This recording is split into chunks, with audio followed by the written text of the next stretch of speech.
राहिला प्रश्न आता फडणवीस कसे रिॲक्ट करतात. कारण ज्या फडणवीसांना ताज एंड्सना मनसे प्रमुखांची भेट घेण्यात फार काय म्हणता येईल त्याला उत्साह वाटत होता, ते आज मात्र निश्चितपणे अस्वस्थ असतील. त्यांच्या मनातली अस्वस्थता लपून राहणारी नसेल. मला असं वाटतं की ज्या पद्धतीने काल 2 वेगवेगळ्या प्रेस कॉन्फरन्स झालेल्या होत्या. एक प्रेस कॉन्फरन्स मातोश्रीवर चालू असताना साधारणतः 10 ते 15 मिनिटं उशिरा दुसरी प्रेस कॉन्फरन्स ही मनसे प्रमुखांची चालू होती. दोघांनी 2 वेगवेगळ्या तारखा जाहीर केलेल्या होत्या. पण जशा ही 2 तारखा आहेत म्हटल्यावर मनसे प्रमुखांनी नेते संजय राऊत साहेबांना जो फोन केला आणि संजय राऊत साहेबांनी तितक्याच सकारात्मकतेने पुन्हा एकदा पक्षप्रमुख शिवसेना प्रमुखांशी त्या संबंधाने चर्चा केली आणि कुठलेही आडेवेडे न घेता म्हणजे मनसे प्रमुखांनी जितके आडेवेडे न घेता पहिला फोन राऊत साहेबांना केला तितक्या सहृदयतेने आणि सकारात्मकतेने साकल्याने विचार करत त्याला शिवसेना पक्षप्रमुखांशी चर्चा करून प्रतिसाद देणं मला वाटतं ह्या दोघांचीही ती मानसिक तयारी निश्चितपणे दर्शवत आहे.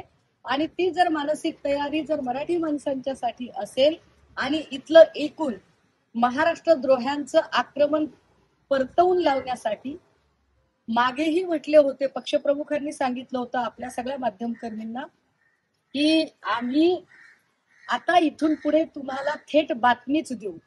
आणि मला वाटतं की ट्विटच्या माध्यमातून पहिली बातमी राऊत साहेबांनी दिलेली आहे. ती बातमी देण्यासाठीची सकारात्मकता आम्ही दाखवलेली आहे. राहिला प्रश्न आता फडणवीस कसे रिॲक्ट करतात. कारण ज्या फडणवीसांना ताज एंड्सना मनसे प्रमुखांची भेट घेण्यात फार काय म्हणता येईल त्याला उत्साह वाटत होता, ते आज मात्र निश्चितपणे अस्वस्थ असतील. त्यांच्या मनातली अस्वस्थता लपून राहणारी नसेल. ज्या पद्धतीने ताज एंड्सला फडणवीसांनी भेटण्याचा प्रयत्न केला, खरंच जर त्यांना भेटायचं असतं, चर्चा करायची असती तर त्यांनी जाणीवपूर्वक ती माध्यमांना कळेल अशा पद्धतीने ती एका सार्वजनिक ठिकाणी भेट नसती घेतली. परंतु ती भेट घेणे हा मुळातच फडणवीसांचा एक राजकीय अजेंडा होता. ज्या राजकीय अजेंड्यावर त्याच वेळेला नेते संजय राऊत साहेबांनीही विधान केलेलं होतं. आणि मला वाटतं आज त्या मोर्चाच्या निमित्ताने बऱ्याच गोष्टी आपल्यासमोर स्पष्ट आहेत.